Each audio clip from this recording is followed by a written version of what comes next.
Let's get started with our first news. Kamaru Usman has high praise for Rafael Fiziev. Despite Rafael Fiziev losing to Justin Gaethje by unanimous decision at UFC 313, Usman says Fiziev's stock did not drop whatsoever. This is especially due to the fact that Fiziev took the fight on such short notice. Not many other lightweights were willing to step in, even if it was just for 3 rounds. I mean, what a warrior. On 12 days notice or whatever it was, he came in and still put on a fantastic performance. My hat's off to that guy. He doesn't lose anything and nothing changes in his stock because there weren't really a lot of people lined up to fight Justin Gaethje.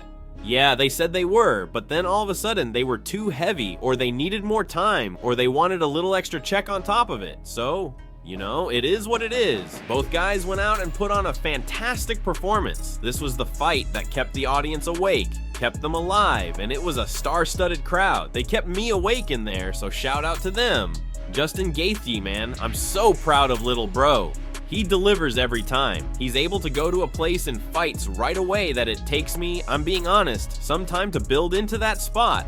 But he's able to just go there right away and live in that smoke. So yeah, amazing fight, and shout out once again to Rafael Fiziev for coming in and putting on a fantastic performance. They saved that card.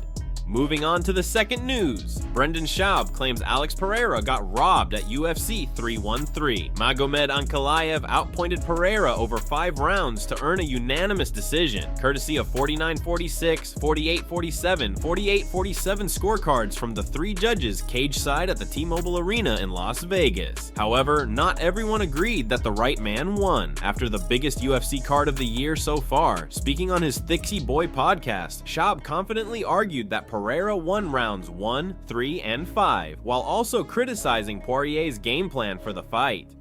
Schaub said, "If you don't have Alex winning this fight 1, 3, and 5, you ain't watching the sport. You ain't paying attention. If you don't have Alex winning the 1st and 5th, I'll debate with you on round 3. But if you don't have Alex winning 1 and 5, you don't know the sport." He continued, "For Alex, like, you're that scared of getting taken down by this guy who's never finished anybody, doesn't even do ground and pound. You don't have faith in your skill set that you can get back to your feet. You gotta sit down on your punches, man. How else are you gonna beat him?" But again, I still thought he won the fight, even with that terrible game plan and having this terrible fear of getting taken down. It's a nightmare for the UFC that he won.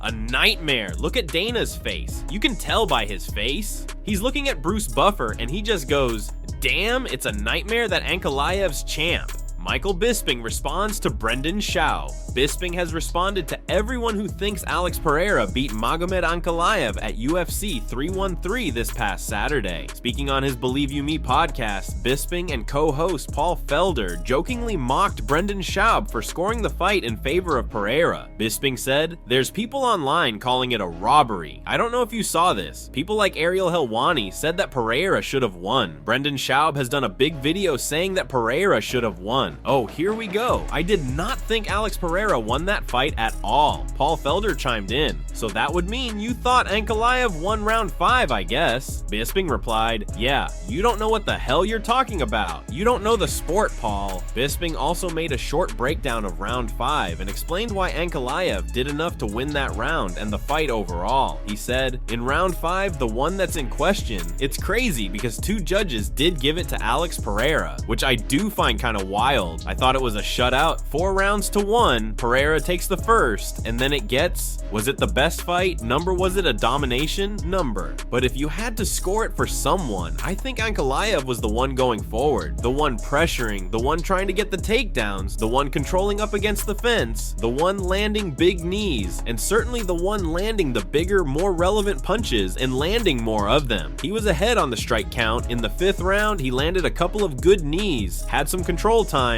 landed a couple of good right hands. Pereira threw like 1 or 2 shots. I think he had a good jab, but I watched it back last night. I had it Magomed Ankalaev all day long. 2, 3, 4, 5.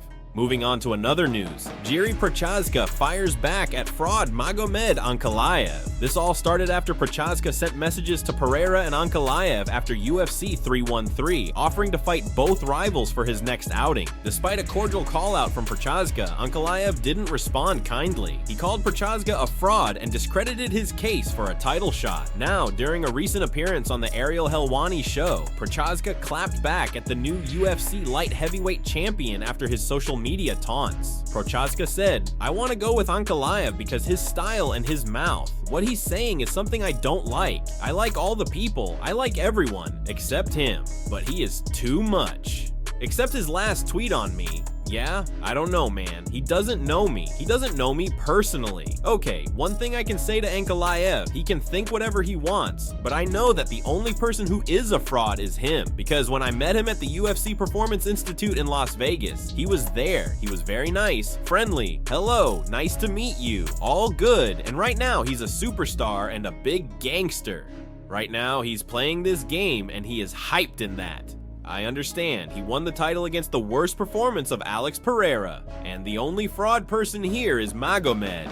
Moving on to another news, Khamzat Chimaev has finally broken his silence on the uncertainty surrounding his next fight. Fans and even Chimaev himself expected his title fight to be announced by now, yet for unknown reasons the UFC continues to delay his next move. In a recent interview with a Russian reporter, Ushat Tapa, Chimaev was asked about his long-awaited title shot, to which he responded, "I'm still waiting for my comeback. Most likely my next fight will be in Abu Dhabi. I want to fight for the belt. I have 8 wins in a row in the UFC. There's no other fighter in the UFC who has 8 wins in a row and hasn't fought for a title. I think right now they have to give me the title shot. I really want that belt. Dana talks differently all the time. Let's see. I am yet to figure him out. One day it's one thing and the next day it's something completely different. We're in non-stop negotiations all the time." Recently, Dricus Du Plessis posted a picture with a shark on his Instagram, and a fan commented underneath, "Don't kiss it on the mouth," referencing Chimaev's lip injury, which occurred in his childhood when his village was under attack by forces, and little Khamzat fell down the stairs, leading to his lip getting cut. DDP responded with, "No way. That's what Khamzat tried, and look how that turned out." UFC Hall of Famer Michael Bisping reacted to the situation, saying, "He's good. Khamzat fought 3 times, including Strickland and Dricus Du Plessis. I like that one. That's what we want to see from Khamzat." Chimaev, of course, what he did last year, choking out Robert Whittaker the way that he did, smashing the teeth, just demolishing him, destroying him without any pushback. No offense, Rob, you're the man, was impressive. But Khamzat's strength of schedule is kind of what's holding him back.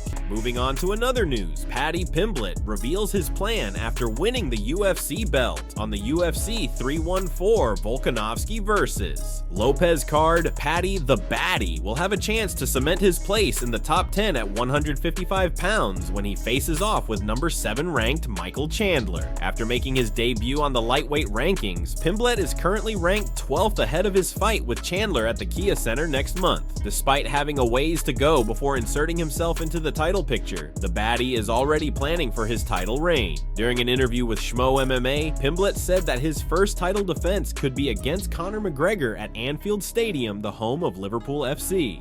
He said, "My plan is to fight a top 5 opponent, then fight for the belt, and my first title defense could be Conor McGregor at Anfield. That would be perfect. I like that because that's where the money is. Me and Conor at Anfield." During the interview, Pimblett also took aim at Ilia Topuria for vacating the featherweight belt and moving up because of the brutal weight cut to 145. Considering the bad blood between these two and Ilya's previous comments about Pimblett being fat, the Baddie fired off some scathing shots at the lightweight division's newest contender. He said, "I was thinking, wow, you're stupid. Why have you moved up to this division? He's tiny. He's like 5 feet 5 inches, 5 feet 6 inches.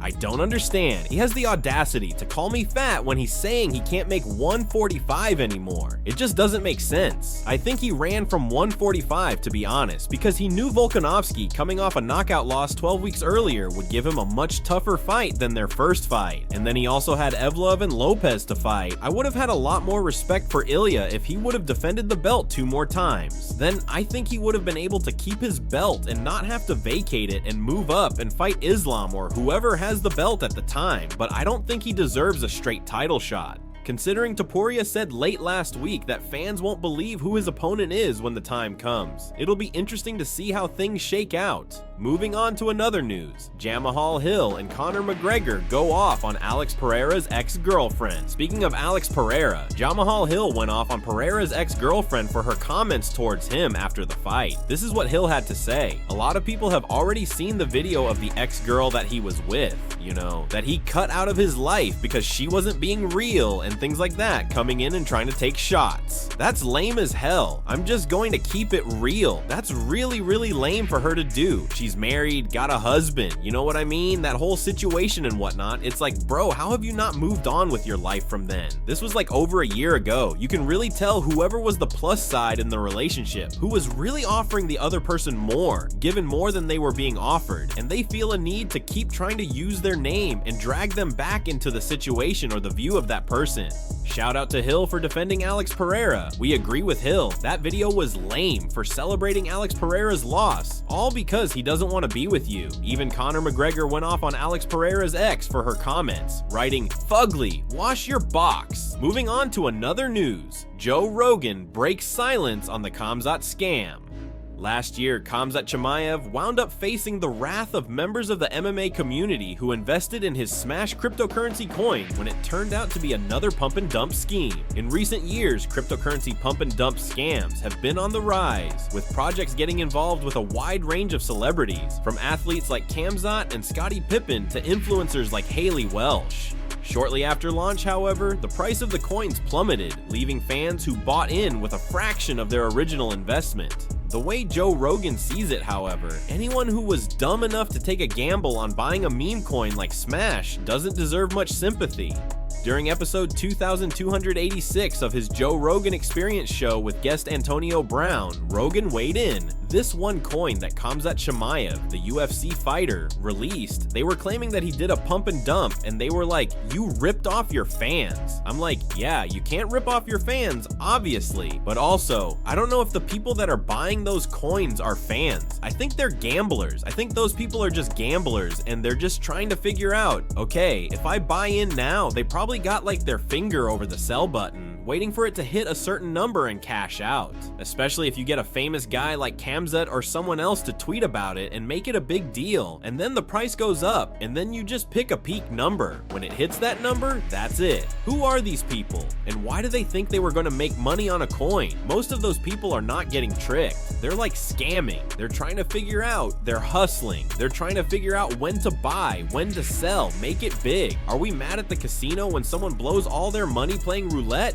No, of course not. Khamzat isn't the only member of the MMA community tied to a crypto scam. Moving on to another news, Arman Tsarukyan talks about his next UFC fight. In a recent interview with the Schmo, Arman Tsarukyan talked about his next UFC fight. He mentioned wanting to fight either Justin Gaethje or Charles Oliveira next, and even brought up Ilia Topuria as a possibility. Here's what he had to say. Gaethje wants to fight for the title. It makes sense to fight with me because nobody's gonna give him a title fight. It's not gonna be fair. He's gonna get a title fight, so he's gotta beat me or Oliveira to get that title fight. So there's Ilia Topuria. They're gonna give me Oliveira or Gaethje, or maybe a title fight. So I don't know yet. Do you want to see Arman Tsarukyan versus Justin Gaethje next? The question is, where does that leave Ilia Topuria, Charles Oliveira, and Islam Makhachev?